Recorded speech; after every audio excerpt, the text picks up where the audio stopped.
Company के मालिक सभी कर्मचारी के साथ मीटिंग के हैं।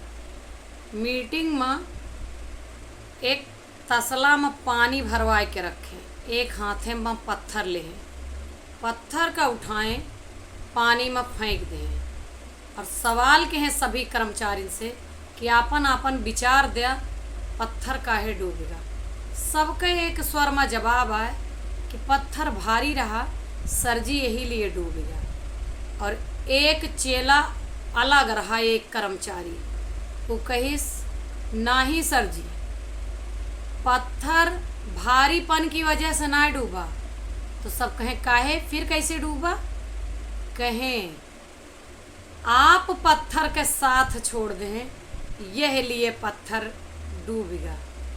तो यह जवाब से ही तर्क निकला था कि यही तरह के कर्मचारी जे बॉस के चमचागिरी कई ले थे, वही नौकरी में तरक्की करत है।